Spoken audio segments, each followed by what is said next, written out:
ने बताया गरीबों, यतीमों, मिस्कीनों मत घबराना, इसलिए कि अकीदा बरेली वाला तुम्हें देता है। क्या अकीदा देता है? अकीदा ये देता है, ओ गरीबों मत घबराना, गमज़दों को रज़ा मुझदा दीजिए के है, अरे बेकसों का सहारा।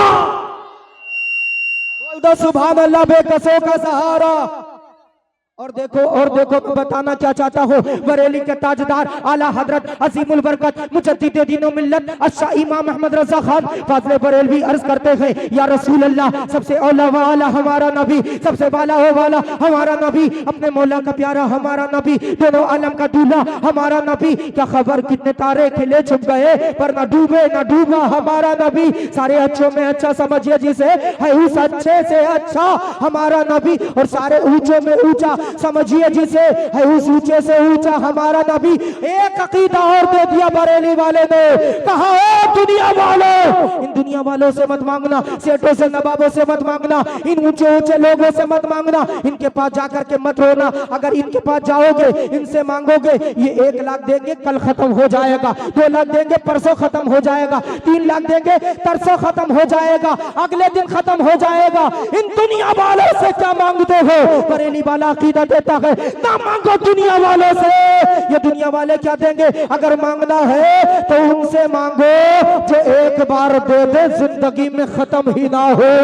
अरे कोई किसी को क्या दे सकता है? कोई किसी को क्या दे सकता है? देने वाले आका मोहम्मद रसूलुल्लाह सल्लल्लाहु अलैहि वसल्लम है। हुसैन कहते हैं मेरा नाना किसी को एक बार दे दे, फिर जिंदगी में मांगने की जरूरत न पड़ेगी।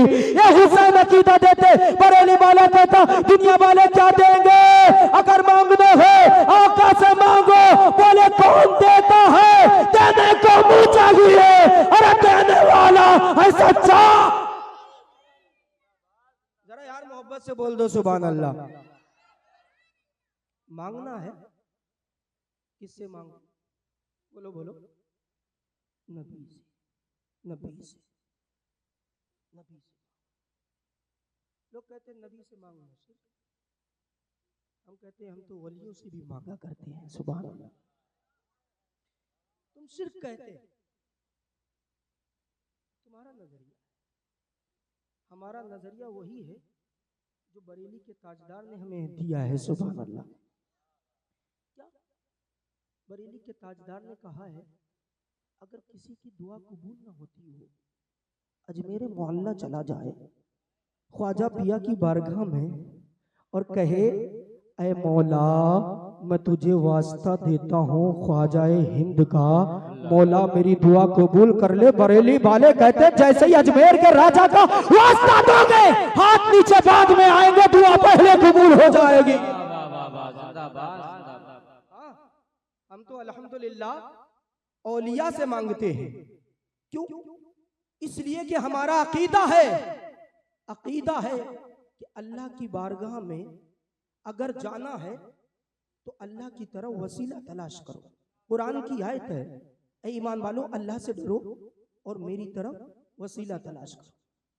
अल्लाह पाक फरमाता है, पहले हम वसीला बनाते आला हजरत को, फिर हजरत मखदूम अशरफ को, फिर हजरत साबिर पाक को, मदार पाक को, गौसे आजम को, फिर वसीला बनाते अपने आका को। सुभान अल्लाह। हाँ, हम अल्हम्दुलिल्लाह निस्बत वाले हैं।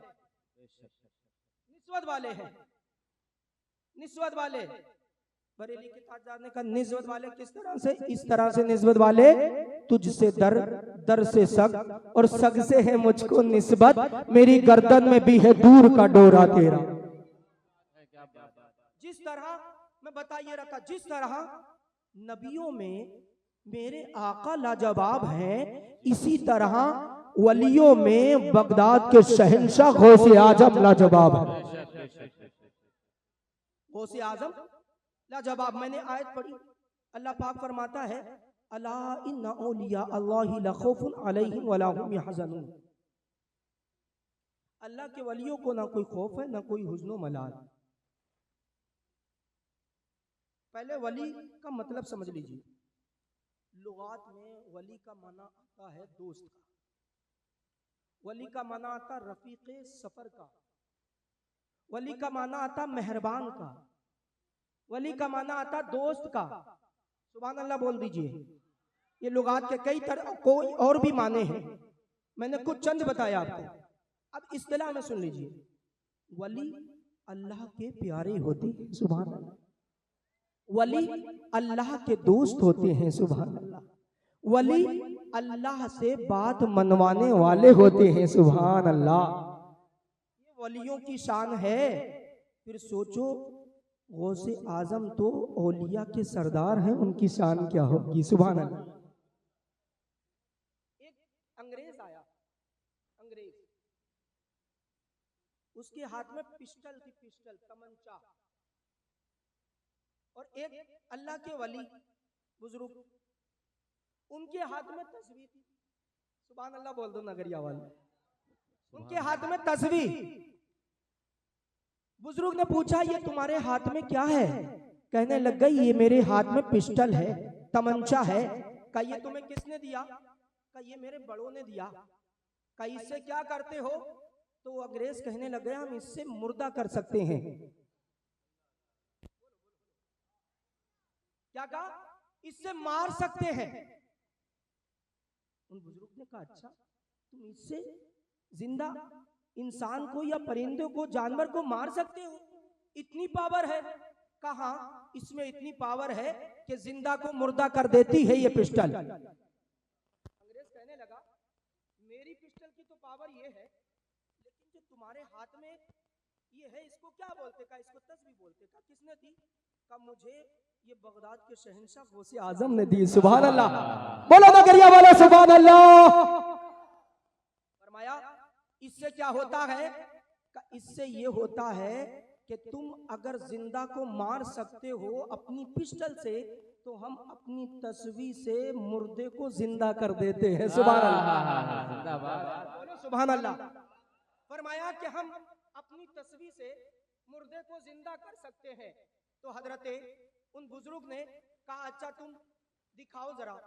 अंग्रेज बोला पहले बुजुर्ग से, बोला दिखाओ, को पहले तुम दिखाओ तुम्हारी पिस्टल क्या कर सकती है। उसने कहा, मेरी पिस्टल की पावर ये है, मेरे तमंचे की पावर ये है। उसने उसके अंदर पैर भरा, भरने के बाद में हवा में किया, एक परिंदा उड़ता हुआ जा रहा था, उस पर निशाना ताका। निशाना ताकने के बाद फिर जब उस पे मारा तो वो परिंदा ऊपर से गिर गया। कहने लग गया, देखी इसकी पावर, इसकी पावर ये है कि मैंने इस जिंदा परिंदे को मुर्दा कर दिया। तो वो बुजुर्ग बोले, अल्लाह वाले बोले, अच्छा इसके अंदर इतनी पावर है कि तुमने इस जिंदा परिंदे को मुर्दा कर दिया, ये तुम्हारे तमंचे की पावर है। का अब अपनी तस्बीह की पावर दिखाओ। नगरिया वाले बोले सुभान अल्लाह। का अपनी तस्बीह की पावर दिखाओ। वो बुजुर्ग कहते हैं, अच्छा पावर देखना चाहते हो? जलाल में आ गया, वो अल्लाह का वली जलाल में आ गया। आने के बाद में परिंदे के करीब गया। परिंदे के करीब जाने के बाद में उस अल्लाह वाले ने उस मुर्दा परिंदे पर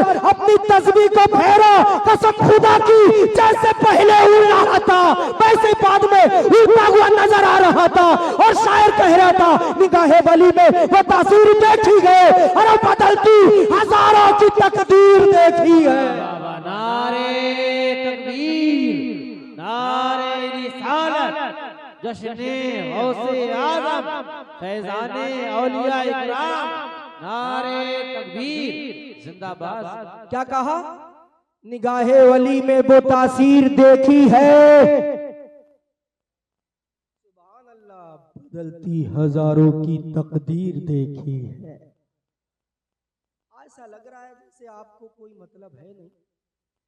मैं गुर्दा, फेफड़ा, तिल्ली, कलेजी सारी चीजों का जोर लगा करके बोल रहा हूं, लेकिन आप 50 ग्राम की जबान भी नहीं हिला सकते। हाँ, बोल दो यार, बोल दो सुभान अल्लाह। माशाल्लाह है तो बहुत समझदार, लेकिन बस धक्का देना पड़ रहा है। मैं ये चाह रहा हूँ कि धक्का भी ना देना पड़े। अच्छा, कुछ लोग ऐसे भी मिल जाते हैं कभी कभी जो अकड़ जाते हैं, अकड़ू लोग होते हैं, अकड़ू अकड़ जाते हैं। और अकड़ते कैसे? मौलाना साहब जो आ रहा है सुभान अल्लाह कहिए, अल्हम्दुलिल्लाह। अकड़ू होते हैं। एक अकड़ू ऐसा भी था जिसने बहस की, बहस की तो बहस में ये बात तय पाई कि मैं तुझसे ज्यादा तेजी में पेड़ पे चढ़ सकता हूं, तुझसे ज्यादा ऊपर चढ़ सकता हूं। बकलू था, उसने जो है चैलेंज कर दिया, खजूर के दरख्त पे चढ़ गया। खजूर के दरख्त पर चढ़ा। खजूर का दरख्त तो लंबा ही होता है, उसके अंदर कोई टहनी नहीं तो नहीं होती है, बिल्कुल कुंची पे जाकर के होती है। चढ़ तो गया, अकड़ू था, लेकिन जब ऊपर पहुंचा, जब नीचे देखा तो तारे नजर आ गए। कहने लगे आज फंस गया। अब याद आए उसे गौसे आजम। कौन याद आए? कौन याद आए? कौन याद आए? गौसे आजम फरमाते मेरा मुरीद, मेरा चाहने वाला मुझको जहां पर जैसे हाल में पुकारता है, मैं उसकी मदद करने के लिए हाजिर हो जाता हूं। सुभान अल्लाह। याद आ गए गौसे आजम, याद आ गए गौसे आजम। अकड़ू था, चढ़ गया खजूर के दरख्त पर। जब चढ़ रहा था तब तो उसने लगाई थी शर्त, बहस की थी, लेकिन चढ़ तो गया। जब नीचे देखा, कर वो इतनी नीचे उतनी ऊपर आ गया, नीचे कैसे जाऊंगा? अब याद आया गौसे आजम। कहने लग गया गौसे आजम अगर नीचे पहुंच गया इस पेड़ से तो एक भगोना बनवाऊंगा आपके नाम का। क्या बोला? आप लोग इसी नगरिया क्यों? माशाल्लाह। हाँ, मैं बुलाऊंगा नहीं, तुम्हें सुनते रहो। कहने लग गया कि गौसे आजम अगर नीचे आ गया तो एक भगोना बनवाऊंगा। अच्छा, कंजूस भी उतना ही था, जितना अकड़ू था उससे ज्यादा कंजूस था। एक भगोना बनवाऊंगा, और एक भगोना करते करते एक भगोना बोलते बोलते आधे पे आ गया। और फिर सोचा यार एक भगोना बड़ा महंगा पड़ेगा, यार एक भगोना नहीं आधा करवा दे। थोड़ा और नीचे आया, आधा भगोना करते करते करते करते थोड़ा और नीचे आ गया। फिर बोला आधा भी बड़ा महंगा पड़ जाएगा, चलो एक पतीले ही बनवा लेंगे। ठीक है, अकड़ू कंजूस बोला ये एक पतीला करते हुए और नीचे आ गया। जब और नीचे आया, बोला पतीली भी महंगी है, बहुत ज्यादा राशन महंगा चल रहा है, चलो पतीली नहीं तो आधी पतीली भी बांधूंगा। आधी पतीली करते करते जब बिल्कुल जमीन पर आने वाला था, कूदा, उतर के कूद गया। बोला कपड़े झाड़ के आज के बाद चढ़ाऊंगा ही नहीं, जो बनाया क्या पड़ेगा। जैसे भी अकड़ू होते ने बहस कर ली। तो मैं बता ये रहा था, सुनो, बगदाद के शहंशाह को जिस जगह जहां पर जैसे हाल हुए पुकारा जाता है, बगदाद का शहंशाह हाजिर हो जाता है। सुभान अल्लाह। और सुनो, बगदाद के शहंशाह का जिक्र अपने भी करते हैं और पराए भी किया करते हैं। सुभान अल्लाह। ये मेरे गौसे आजम की शान है। सुनो तवज्जो के साथ, एक बात बताइए, गौसे आजम इंडिया में आए? जवाब दे दो, जवाब बोल दो, आए कि नहीं आए? पीछे वाले बोलो आए। नहीं आए। और किसी देश में, पाकिस्तान में गए? नहीं गए। बांग्लादेश में गए? नहीं गए। अमेरिका अफ्रीका में गए? नहीं गए। कुछ जिंदगी जीलान में गुजारी और कुछ जिंदगी बगदाद में गुजारी। सुभान अल्लाह, सुभान अल्लाह बोल दो। कुछ जिंदगी जीलान में, कुछ जिंदगी बगदाद में गुजारी, बगदाद के शहंशाह गौसे आजम ने। लेकिन आज देखो, जैसी 11वीं आती है, हजारों देगें बगदाद के शहंशाह के नाम से बन जाती है, हजारों जलसे गौसे आजम के नाम से हो जाते हैं। मैं कहता बगदाद का शहंशाह इंडिया में नहीं आया, बांग्लादेश में नहीं आया, लेकिन आज इंडिया में, बांग्लादेश में, अमेरिका में, अफ्रीका में, जहां जहां सुन्नी मुसलमान है, गौसे आजम का जिक्र करता है, उनका जलसा सजाता है, उनके नाम से डेगे बनवाता है। आखिर क्यों? तो जवाब मिलेगा, जवाब ये, जो अल्लाह के हो जाते हैं उनका नाम कभी मिट नहीं सकता, उनका जिक्र होता रहता है। जो अल्लाह के हो जाए उन्हें कोई मिटा नहीं सकता। बरेली वाला कहता बेनिशानों का निशान मिटता नहीं, और मिटते मिटते नाम हो ही जाएगा। सुभान अल्लाह, जरा मोहब्बत से बोल दो सुभान अल्लाह। सुभान अल्लाह। मिटते मिटते नाम हो ही जाएगा। अरे गौसे आजम की शान तो देखो। और हमारा यकीन है कि बगदाद का शहंशाह आज नगरिया का ये जलसा सुन रहा है। सुभान अल्लाह। अच्छा, कुछ लोग जब इस वक्त जाते हैं, आखिरी बातें चल रही हूँ, आधा घंटा रह गया हो तकरीर का, तो ऐसा लगता है ऐसा सीने पे खंजर भगो के जा रहा है। लगता है ऐसे ही है, लेकिन कुछ कह नहीं सकते भाई, क्या बता, सजाए हाजत के लिए जाते तो रोकना भी मुनासिब नहीं है। लेकिन सुनो, बगदाद के शहंशाह इस जलसे को समाप्त कर रहे हैं। जरा मोहब्बत से बोल दो सुभान अल्लाह। ऑपरेटर साहब थोड़ा सा इको खोल दो, मेरी तकरीर शुरू हो रही है। जरा मोहब्बत से बोलो सुभान अल्लाह। अब मेरी तकरीर शुरू हो रही है, जरा मोहब्बत से और बोलो या रसूल अल्लाह। और मोहब्बत से बोलो या रसूल अल्लाह। तुझसे दर दर से सग सग से मुझको इस बार।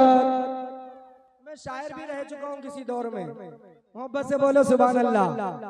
तुझसे दर दर से सग सग से मुझको इस बार। मेरी गर्दन में भी है दूर का डोरा तेरा।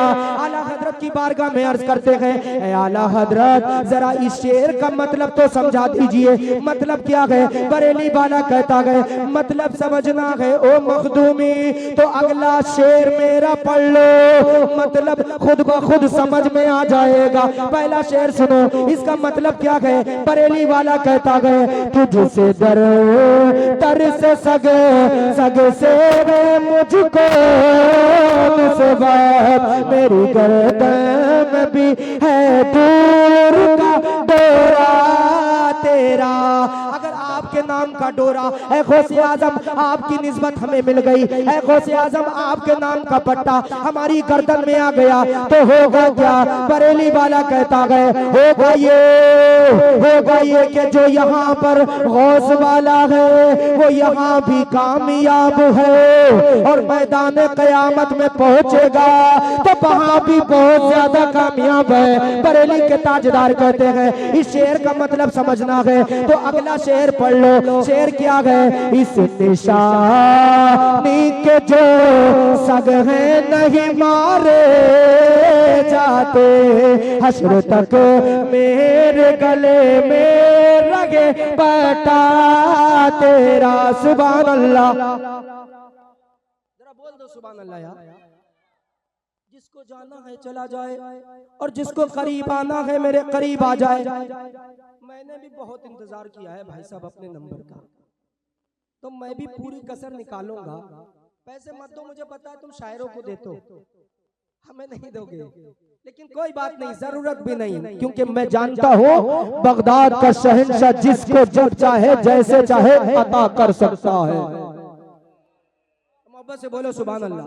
क्योंकि इस जलसे को बगदाद के शहंशाह देख रहे हैं, हमारा ये ईमान कहता है। मैं कहता हूँ अगर जब आप चाहते हो तो सुन लो। बगदाद के करीब में एक जगह है जिसका नाम है तफसोंज। उस तफसोंज की सरजमीन पर एक बुजुर्ग हैं जो बहुत ऊंची शान वाले हैं, बड़ी कद्र वाले हैं। उनका नाम है हजरत अब्दुर्रहमान तफसोंजी रहमतुल्लाह अलैह। सुभान अल्लाह। अब्दुर्रहमान तफसोंजी रहमतुल्लाह अलैह बड़ा ऊंचा नाम है। बड़े अल्लाह के बुजुर्ग बरगुजीदा बंदे हैं, बड़े वली हैं, अल्लाह के बहुत ज्यादा करीब हैं। हजरत अब्दुर्रहमान तफसोंजी एक दिन जलसा करते हैं। उस जलसे में कोई आम इंसान मौजूद न था, बल्कि उस सारे जलसे में अल्लाह के वली ही जलवा फरमाते। सुभान अल्लाह। सुभान अल्लाह। मेरी तकरीर अब शुरू हुई है। तुम्हारा नाम क्या है? शेरे यार, माशाअल्लाह, शेरे यारे इरम ताजदारे हरम। सुभान अल्लाह। शहरयार भाई सुभान अल्लाह बोल दीजिए, सुभान अल्लाह। और सुनो मेरे गौस की शान, शहरयार भाई इस जलसे को बगदाद के शहंशाह गौसे आजम समात कर रहे हैं। आप कहोगे मौलाना कैसे? मैं कहूँगा सुनो ऐसे। तब सोच के अंदर एक जलसा हो रहा है, तब सोच के अंदर एक जलसा हो रहा है। हजरत अब्दुल रहमान तब सोच जी उस जलसे में मिंबर पर खड़े हो गए। सारे औलिया इकराम उस जलसे को समात करने वाले हैं, सुभान अल्लाह। सारे लोग सुनने वाले जो हैं वो कोई दुनियादार नहीं बल्कि नबी के गुलाम, सारे औलिया इकराम ही उस जलसे को सुन रहे हैं, सुभान अल्लाह। सारे लोग जलसे को सुन रहे हैं। हजरत अब्दुल रहमान तफसून जी कहते हैं कि मैं तमाम औलिया में ऐसा हूँ जैसे राजहंस की गर्दन तमाम परिंदों में ऊंची होती है, इसी तरह मेरा मकाम सारे औलिया इकराम में है, सुभान अल्लाह। सारे औलिया में मेरा मकाम ऐसा है जैसा मकाम हंसराज की गर्दन का परिंदों में होता है। क्या कहा कि मैं ऐसा हूं जैसा मर्तबा ऊंची गर्दन परिंदों में हंसराज की होती है, उसी तरह मेरा मकाम तमाम औलिया में सबसे ऊंचा है, सबसे बड़ा दोबारा हो। अब्दुल रहमान तफसून जी ने जैसे ये जुमला कहा, एक दीवाना मस्ताना खुदा का चाहने वाला अल्लाह का बरगुजीदा बंदा खड़ा हो गया और कहने लग गया, आपने जो बात बोली है कि तमाम औलिया में सबसे बड़ा वली मैं हो, तो सुन लो, चाहे सारा जमाना तुमको सबसे बड़ा वली मान ले, लेकिन मैं तुम्हें सबसे बड़ा वली मानने के लिए तैयार नहीं हो, सुभान अल्लाह। सुभान अल्लाह बोल दो यार। कब मैं तुमको सारे वलियों में सबसे बड़ा मानने के लिए तैयार नहीं हो, तैयार नहीं हो। हजरत अब्दुल रहमान तफसून जी कहते हैं मैं सबसे बड़ा वली हो। हजरत वो एक दीवाना मस्ताना खुदा का बरगुजीदा बंदा खड़े होकर के कहता है मैं तुमको सबसे बड़ा वली नहीं मानता हो, नहीं मानता हो। मैं तुमको उस वक्त सबसे बड़ा वली मानूंगा जिस वक्त तुम मुझसे कुश्ती करोगे, और कुश्ती करने के बाद में अगर तुमने मुझे हरा दिया, मुझे पटक दिया, मुझे गिरा दिया, मैं समझ जाऊंगा सबसे बड़े अल्लाह के वली तुम हो, सुभान अल्लाह।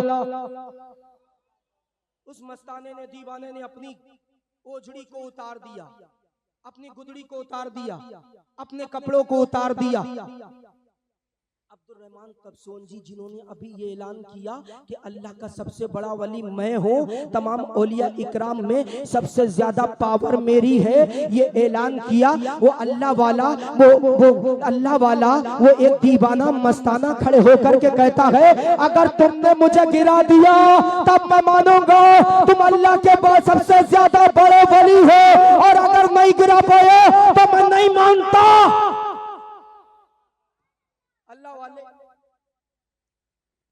हजरत अब्दुल रहमान तफसून जी ने जैसे ये ऐलान किया सबसे बड़ा वली मैं हूँ, वो दीवाना मस्ताना खुदा का बरगुजीदा बंदा खड़ा हो गया। खड़े होने के बाद में अब्दुल रहमान तफसून जी को चैलेंज कर देता है कि तुमने अगर मुझे गिरा दिया मैं मान जाऊंगा सबसे बड़े वली तुम हो, सबसे बड़े वली तुम हो। तुमने अगर मुझे गिरा दिया और अगर नहीं गिरा पाया तो मैं तुम्हें सबसे बड़ा वली नहीं मानता। सुनो, इसलिए तुम मुझसे लड़ो।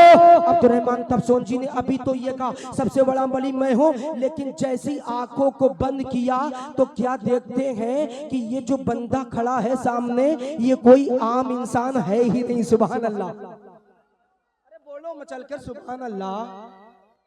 एक बार और बोल दो या रसूल अल्लाह। अब्दुल रहमान तफसून जी ने जैसे ही खामोश हुए, खामोश होने के बाद में उनके मुरीद, उनके चाहने वाले कहने लग गए अभी तो आपने ये कहा कि सबसे बड़ा वली मैं हो, अब लड़ते क्यों नहीं। हजरत अब्दुल रहमान तफसून जी कहते हैं मैंने अभी कश्फ के जरिए देखा, कश्फ खुदा के जरिए देखा है, आंखों को बंद किया। देखो देखो, जब हम आंखें बंद करते हैं, आंखें बंद करते हमें कुछ नजर नहीं आता है, लेकिन अल्लाह वाले वो होते हैं जो आंखों को बंद करते कहते गए हमें बंद करके कुछ नजर नहीं आता, अल्लाह वालों को आंखें बंद करके सब कुछ नजर आ जाता है। सुभान अल्लाह। शायर कहता है उल्टे ही चाल चलते हैं दीवान गाने, आंखों को बंद करते हैं दीदार के लिए।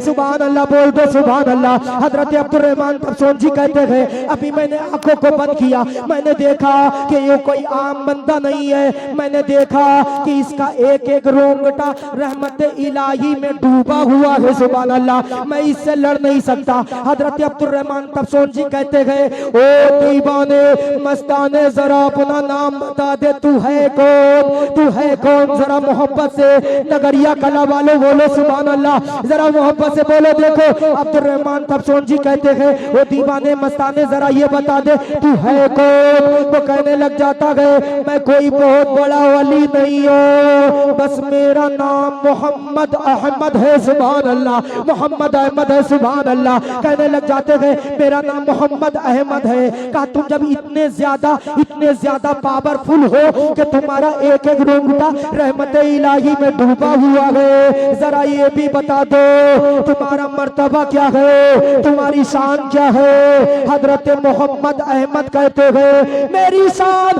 कुछ नहीं, बस इतना जानता हूँ गौस का मुरीद हो, गौस के दरबार का कुत्ता हो। सुभान अल्लाह। बरेली का ताजदार कहता है तुझसे तर से सगे से गए मुझको निस्बत, मेरी गर्दन में भी है दूर का डोरा तेरा।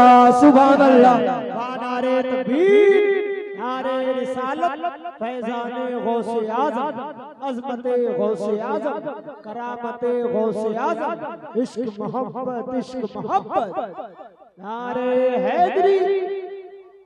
सुभान अल्लाह बोल दो। कहने लग गए कि मैं गौसे आजम का मुरीद हूँ, उनके दर का कुत्ता हूँ। हजरत गौसे आजम के दर का कुत्ता हूँ, हजरत गौसे आजम का मुरीद हूँ। हजरत अहमद कहने लग गए कहा जरा ये बताओ मैं अल्लाह की बारगाह में 12 साल से जा रहा हूँ, ये गौसे आजम कौन है? मुझे तो आज तक नजर ही नहीं आए। बताया मैंने शहरियार भाई ये था कि नगरिया का जलसा बगदाद के शहंशाह समाप्त कर रहे हैं। सुभान अल्लाह। इमरान भाई बगदाद के शहंशाह नगरिया का जलसा समाप्त फरमा रहे हैं, ये हमारा अकीदा है। सुभान अल्लाह बोल दो। कहने लग गई ये गौसे आजम कौन है? हम तो 12 बरस से जा रहे हैं अल्लाह की बारगाह में, लेकिन कभी भी हमें नजर नहीं आए। 2 मुरीद भेज दिए गौसे आजम की तरफ। सुभान अल्लाह। लेकिन उससे पहले एक जुमला और अब्दुर्रहमान तफसून जी ने कहा मैं तुमसे लड़ नहीं सकता, जरा अपने कपड़े पहन लो। हजरत अहमद से कहा अपने कपड़े पहन लो। हजरत अहमद कहते हैं फकीर जिस कपड़े को एक बार उतार देता है जिंदगी में दोबारा पहनता नहीं। अल्लाह। किसी और के कपड़े भी नहीं पहनेंगे, अब पहनेंगे क्या? घर है 12 दिन और रात की दूरी पर, अगर कोई बंदा पैदल चल करके जाए 12 दिन 12 रात, इतनी दूर घर है। सुभान अल्लाह बोल दो। पावर देख लो जरा अल्लाह वालों की पावर। सुभान अल्लाह। सुभान अल्लाह। कहते किसी से मांगता भी नहीं, और एक बार जो उतार दिया ना तो फिर पहनता भी नहीं। वहीं से घर इतनी दूर है, आवाज देते अपने बीबी को कहते हैं फातिमा जरा कपड़े हाजिर किए जाएं। सुभान अल्लाह। 12 दिन और रात की दूरी पर घर, वहीं से आवाज देते हैं अपनी बीबी को। उनकी बीबी का नाम भी है फातिमा। सुभान अल्लाह। सुभान अल्लाह। फातिमा तो ज़हरा से निस्बत रखते हुए नाम रखा फातिमा। सुभान अल्लाह। का फातिमा कपड़े चाहिए। अब देखो ये अल्लाह वाले हैं, मजमे से 12 दिन और रात की दूरी पर घर है, यहीं से अपनी मोहतरमा को आवाज देते हैं, कहते हैं फातिमा मेरे कपड़े हाजिर किए जाएं। देखो ये तो अल्लाह वाले हैं, वो बीबी भी अल्लाह की वलिया है। वहीं से एक जोड़ा लेकर के अपना हाथ बढ़ा देती, मजमे के अंदर हाजिर हो जाता है। सुभान अल्लाह, ये शान है अल्लाह वालों की। कपड़े पहने, दो मुरीदों को भेज दिया हजरत गौसे आजम की बारगाह में, कहा जाओ जरा मेरा पैगाम देना। गौसे आजम से कहना कि मैं 12 साल से जा रहा हूँ अल्लाह की बारगाह में, आप नजर नहीं आ रहे, आप हैं कौन, मेरा सलाम पेश कर देना। और कहना कि जब गुलाम की पावर इतनी है तो आका की पावर कितनी होगी। सुभान अल्लाह बोल दो, सुभान अल्लाह बोल दो, जरा मोहब्बत से बोलो सुभान अल्लाह। का जब गुलाम की पावर ये तो आका की पावर कितनी होगी। सुनो, इधर से मैंने ये कहा कि इस जलसे को बगदाद के शहंशाह समाप्त कर रहे हैं। इधर अब्दुल रहमान तफसोंजी और अहमद, हजरत अहमद के बीच में जो बातें हो रही थी, बगदाद तफसोंज से दूर है। बैठे बैठे बगदाद के अंदर तफसोंज का सारा जलसा बगदाद के शहंशाह बगदाद में समाप्त कर रहे हैं। सुभान अल्लाह, इस सारे जलसे को समाप्त कर रहे, कह रहे जाओ। बगदाद के शहंशाह हजरत गौसे आजम ने अपने 2 मुरीदों को भेज दिया, कहा जाओ जाओ। जाने के बाद में देखना रास्ते में तुम्हें अब्दुल रहमान तफसोंजी के 2 मुरीद नजर आएंगे, उन्हें वापस ले जाना। सुभान अल्लाह, वापस ले जाना। जरा मचल कर बोलो या रसूल अल्लाह। का उन्हें वापस ले जाना और कह देना उनसे जाकर के जो कमरे के अंदर हो वह दैलान वाले को कैसे नजर आएगा। मतलब ये कहना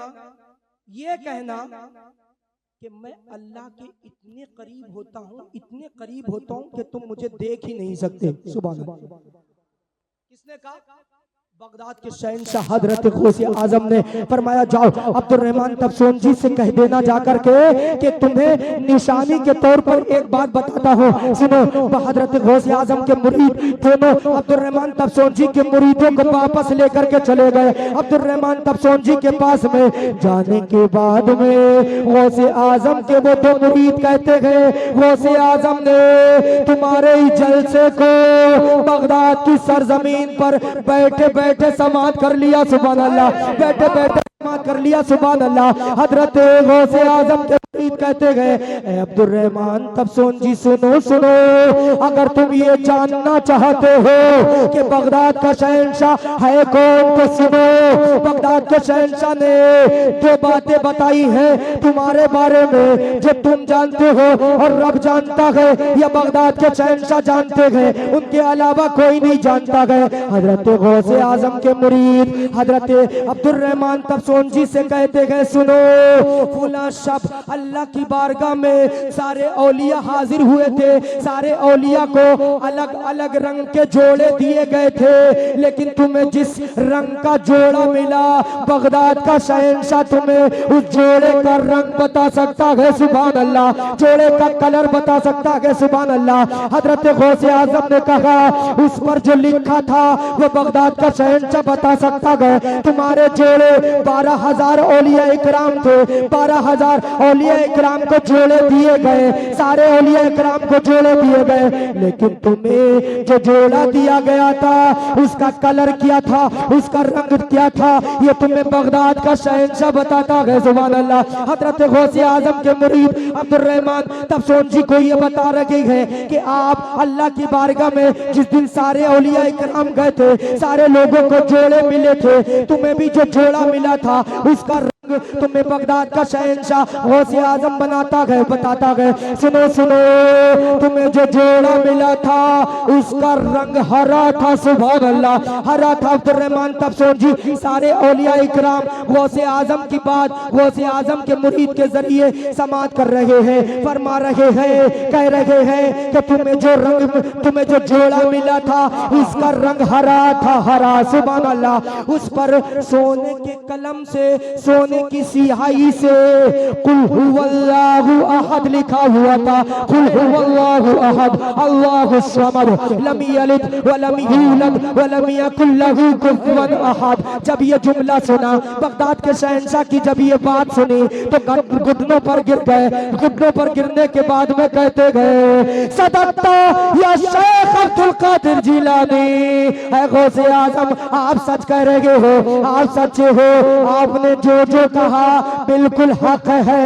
बरेली का ताजदार इसीलिए तो कहता गए, सर भला क्या कोई जाने के है कैसा तेरा, औलिया मलते हैं आंखें बोहे तलवा तेरा।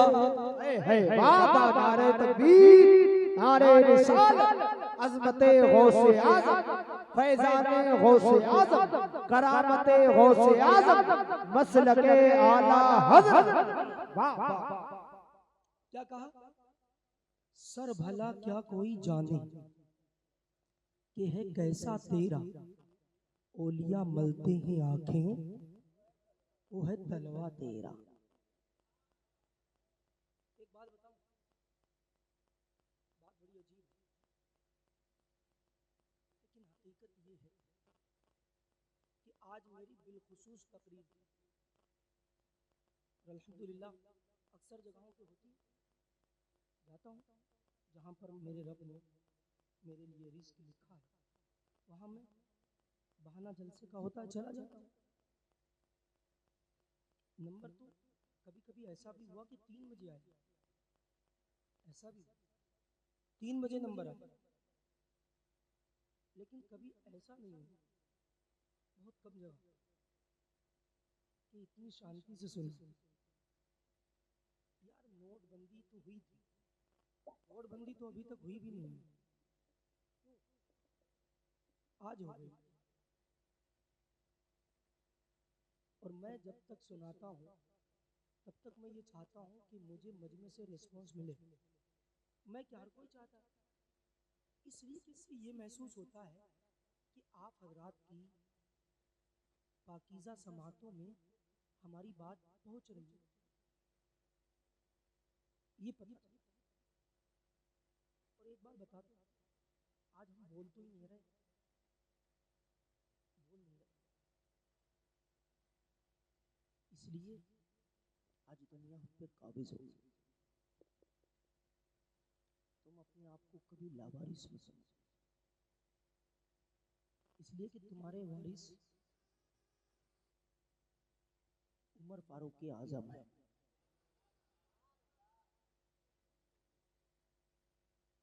गौसे आजम है, ख्वाजा पिया है, आला। तुम लावारिस नहीं, उमर फारूक आजम तुम्हारे वारिस हैं। बड़ी जिंदा दिली के साथ बबांगे दोहल ये बात कहता हूँ, 2003 में अमेरिका में माइकल हार्ट ने अमेरिका के व्हाइट हाउस पर ये बात कही थी, न समझोगे तो मिट जाओगे ऐ हिंदी मुसलमानों, तुम्हारी दास्ता तक ना रहेगी दास्ता।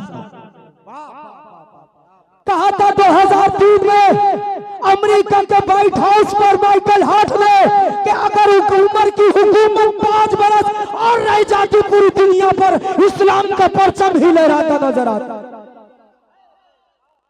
तुम क्या अपने आप को लावारिस समझते हो? नहीं, तुम बोलते नहीं यार, तुमसे कहा जाता बोलो बोलो। अरे हम तो उनके मानने वाले हैं कि खाल खिंच गई हमारी, लेकिन हमारी जबान कभी बंद नहीं हुई।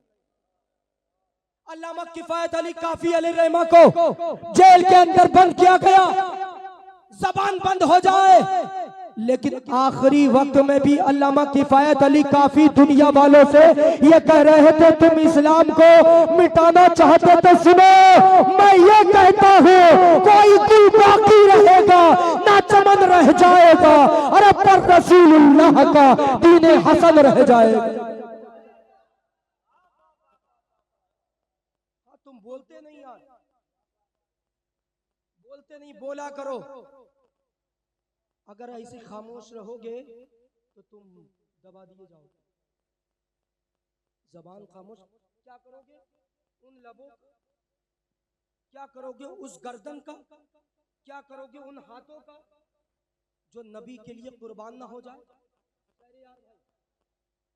जो नबी के लिए कुर्बान ना हो जाए। क्या करोगे उस सर का जो सर नबी के नाम पर कुर्बान ना हो जाए। बरेली वाला कहता दिल है वो दिल जो तेरी याद से मामूर रहा, अरे सर है वो सर जो तेरे कदमों पे कुर्बान गया। तुम बोलते और कोई बोलता तुम उसके लिए भी नहीं बोलते। आजकल हमारी माए तो ये कहती बेटा कुछ ऐसा मत बोल दिए कि तुझे पुलिस उठा ले जाए। अस्तगफिरुल्लाह, ये कहती हमारे वालिदैन ये कहते कि बेटा कुछ ऐसा मत बोलना। ये बुज़दिली कहाँ से आ रही है? ये बुज़दिली नहीं है कि यार नबी के नाम पर नहीं बोलते। मैं नहीं कहता कि तुम कोई काम हिंदुस्तान के कानून के खिलाफ करो, कानून के दायरे में रहकर तुम्हें भी इख्तियार दिए गए हैं कि कोई नबी की शान में गुस्ताखी करे तो तुम आवाज उठाओ। बुज़दिली कहां से आई? बुज़दिली कहां से आई? बताओ तुम।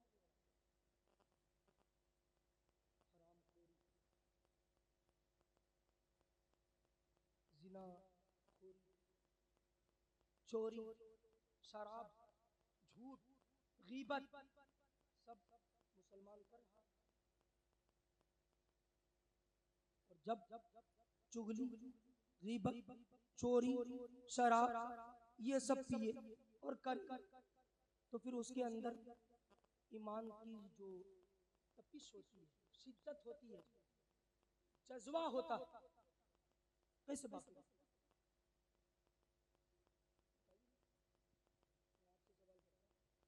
मैं अभी नगरिया में कह के जा रहा हूँ, बस चले तो मेरी गाड़ी रोक के कुछ भी कर लेगा तुम, लेकिन सुनो, आज का मुसलमान हम सिर्फ नारे लगाते, सिर्फ जलसे करते, यहीं पर नारे लगाए, यहीं पर जलसे किए, ज्यादा में ज्यादा अजमेर शरीफ चले गए, ज्यादा से ज्यादा उम्रा करिए, वैसा हुआ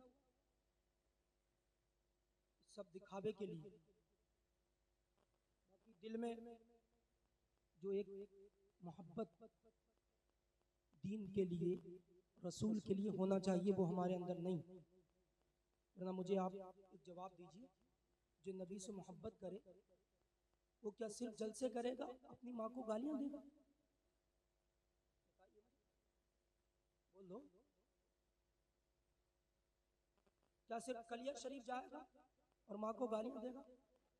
सिर्फ अजमेर मोहल्ला जाएगा और नमाज एक टाइम की नहीं पढ़ेगा, सिर्फ जलसे में नारेबाजी करेगा। उसके अलावा अगर नमाज का वक्त आ जाए तो कोई मतलब नहीं। अभी जुलूस निकले, जोहर गायब, असर गायब, मगरिब गायब, और क्या कह रहे थे? हम नबी के दीवाने हैं, नबी के लिए जान दे देंगे, नबी के लिए सब कुछ दे देंगे। खाली बस जबान के 2 मिनट के लिए बात, और अगर थोड़ी सी बात हो जाए तो बुज़दिली इस कदर है कि मुसलमान आज पीछे हट जाता है। मुसलमान का हमेशा से ये रिकॉर्ड रहा है कि हमेशा मुसलमान ने सीनों पर गोली खाई है, कभी किसी मुसलमान की पीठ पर गोली नहीं लगी है। मुसलमान ने हमेशा हक के लिए लड़ाई लड़ी और कभी ऐसा नहीं हुआ कि मुसलमान ने पीठ दिखाई। क्यों? हमारे अंदर जज्बा था, जज्बा ईमानी था। आज हमारे अंदर नहीं, क्योंकि हम हर गलत काम करने में मसरूफ है। हमें कोई मतलब नहीं दुनिया से, हमें कोई मतलब नहीं आखिरत से, सिर्फ मतलब है दुनिया से। दुनिया दुनिया दुनिया दुनिया। बंगला अच्छा हो जाए, कार अच्छी मिल जाए, बिल्डिंग अच्छी हो जाए, बंगला अच्छा हो जाए, बस इसके अलावा कुछ नहीं। सुनो, मैं कहना ये चाहता हूँ, ये जो कुछ देखता है तू, बंगला, गाड़ी, कार, ये कारें, ये जो कुछ देखता है तू, फरेबे ख्वाबे हस्ती है, तखय्युल के करिश्मे है, बुलंदी है न पस्ती। आजम के मैंने जो आयत पढ़ी ना, अपने मौजू से नहीं हटूंगा, बस बात इधर उधर चली जा रही है, इसलिए तो मुझे हर रुख को देखना। मैंने आयत पढ़ी, अला इन्ना औलिया अल्लाहि ला खौफुन अलैहिम वला हुम यहज़नून।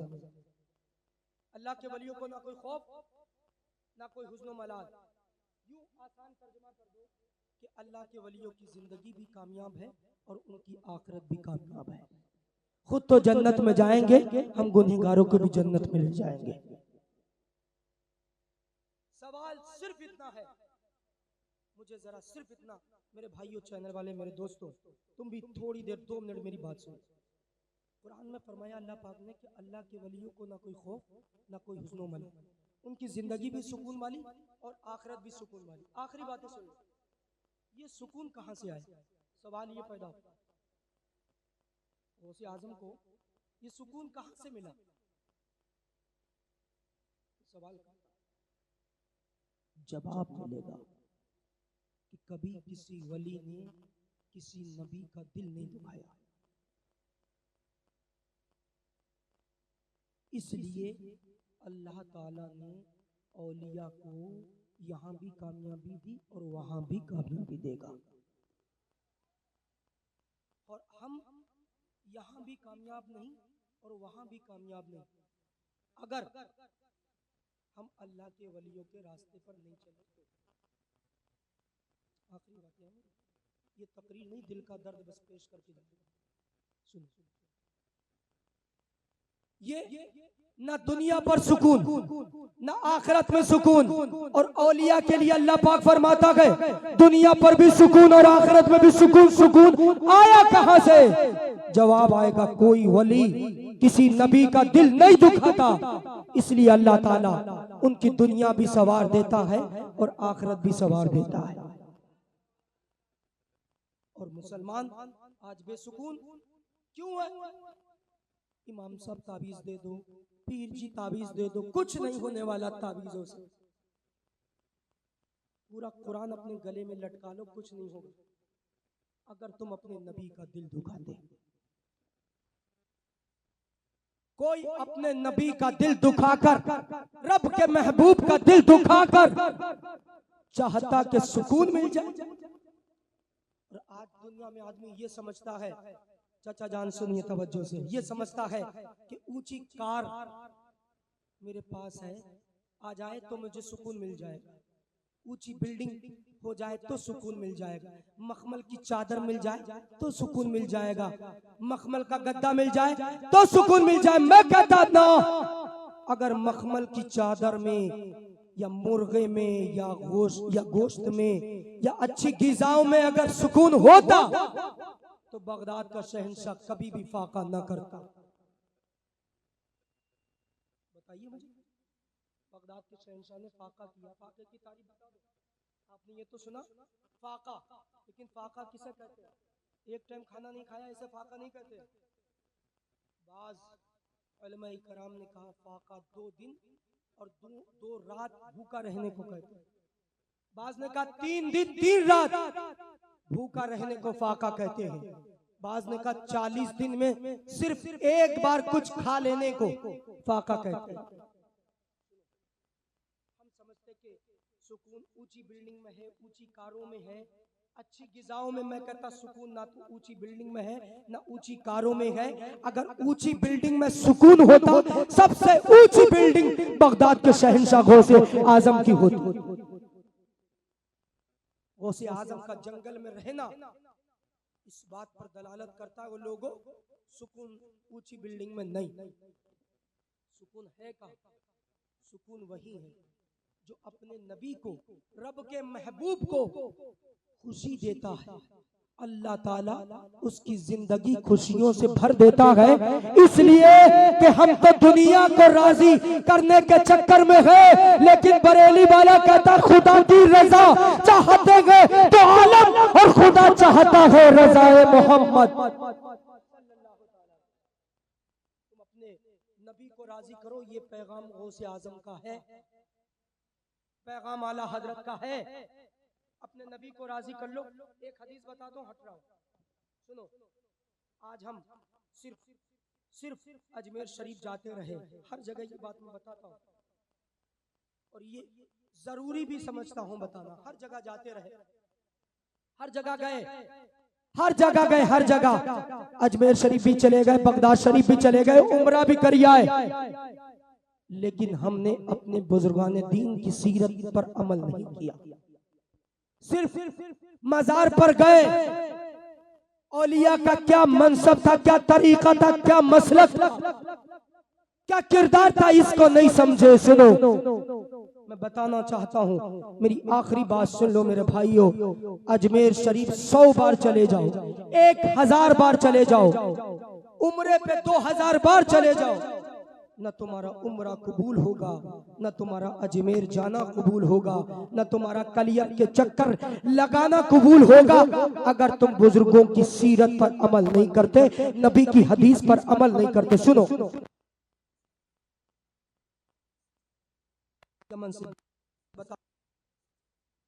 यमन से चले, आका की बारगाह में अर्ज करते, या रसूल अल्लाह, अब सारी जिंदगी आपके कदमों में कुर्बान करना चाहता, जिहाद करना चाहता, आपके कदमों पे सारी जिंदगी लुटाना चाहता।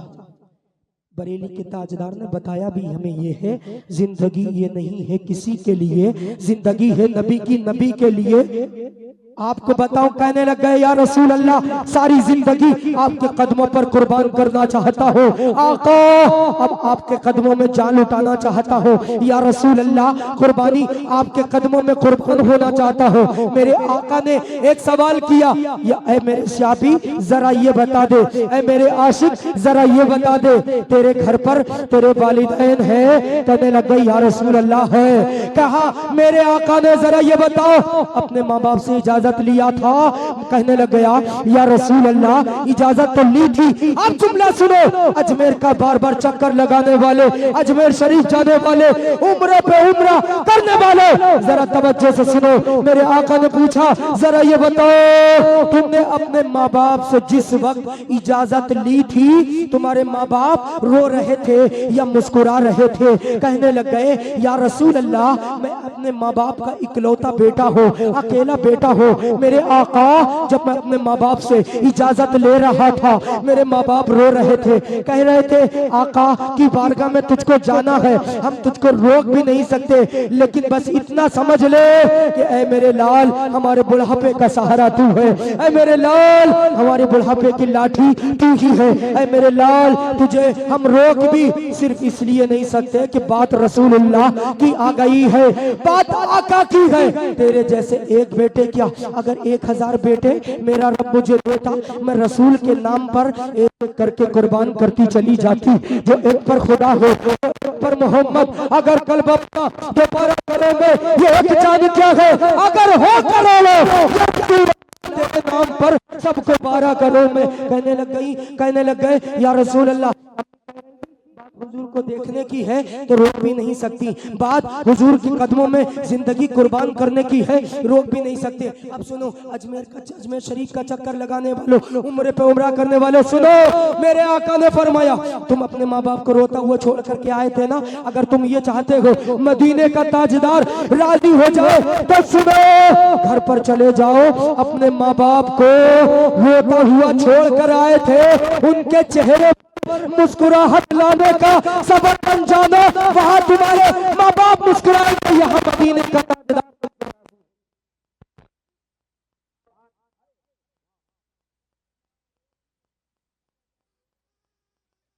जा रहा है, गौसे आजम के नाम के जलसे करा रहा, मैं करना